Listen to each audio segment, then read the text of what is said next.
me a little bit about your story and why you are working here now, because you've only been here for a week. a week. Yes. Okay, why did you give up, whatever you did, give up to come here? Well, I started off my working life as a nurse actually. I trained as a nurse in England and I loved it actually, but I found it a bit hard to pay the bills because nurses don't get paid very well. So I've always loved to write. I read a lot and so I became a journalist. And I stayed as a journalist for 11 years. All that time I was volunteering in various NGOs and charities. In Malaysia? In Malaysia, Yeah. and in Singapore actually, because I worked in Singapore as well. I then left to join a non-profit that did book drives and built libraries for orphanages and shelters. I was there for about 5 years, and then I became editor of Scholastic Malaysia, covering the Southeast Asian region. I was there for 9 months because although I love being an editor, I don't quite like the marketing and sales part of the work. I'm not very good with money, I'm afraid, or making profits that don't go on to benefit others, I suppose. Yeah, so I left and I joined Dignity, where I had volunteered before. I love this place. I love its vision, which is to break the cycle of poverty through education. And I feel that I can contribute something. I hope I can contribute something, and to make life, more enjoyable for these children, so that they have something to look forward to when they grow up. So what are some of the aspects of Dignity's work? Well, our core mission is to provide education, affordable education for the underprivileged. We also do teacher training. We hope to reach out to people who are interested in volunteering,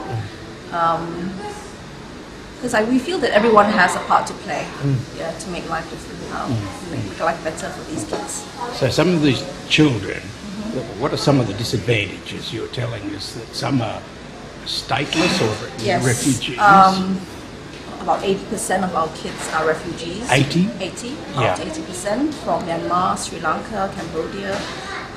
They're here under UNHCR's protection, so they're registered, but they aren't allowed to go to public schools. Private schooling is the only place they can go to, and that's expensive, of course. So that's where we come in. So we provide education for them. We also give them meals, nurturing guidance. Our other children are local. They're from the urban poor community, and we also provide whatever education they need. So you have 2 sessions each day? We have 2 sessions a day. The morning session, which is 8 to 12, and then the afternoon session, which is from 12 to 4. Yeah. We give them 2 hot meals a day. Each child receives 2 hot meals a day, and we also provide transport to and from school. And there are how many children in each session? We have about 700 children at last count. For the 2 sessions? All the 2 sessions combined, and this is from preschool, which is about 2 years old, to O-level, which is about 17. They're about 17, 18. Hope to see you again in Malaysia before too long.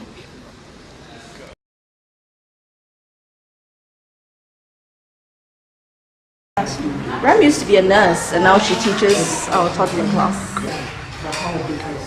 So now it's afternoon class. This is the afternoon class. So far, most of my students, they are sleeping.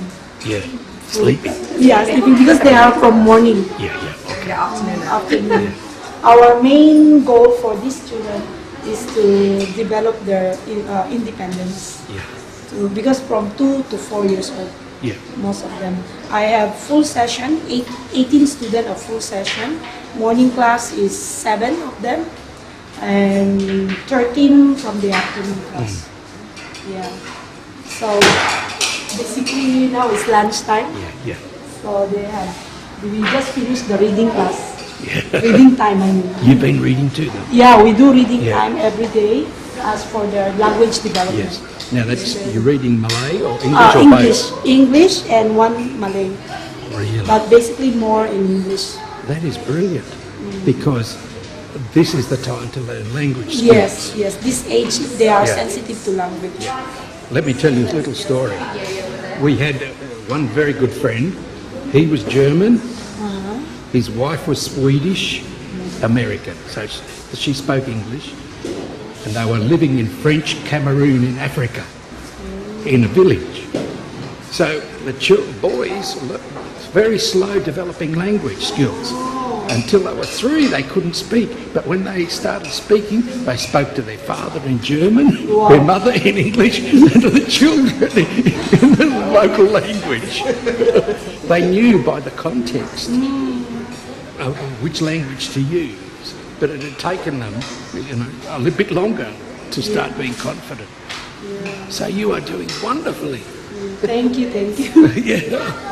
Thank you. Yeah. As living skill. Yes. So it's Montessori. So it's basically the self-care.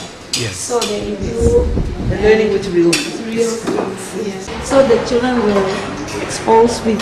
So we teach them also the real aquarium, real fruits. Yes. Easy to them to remember when Yes, I'm yes. teaching all the real stuff.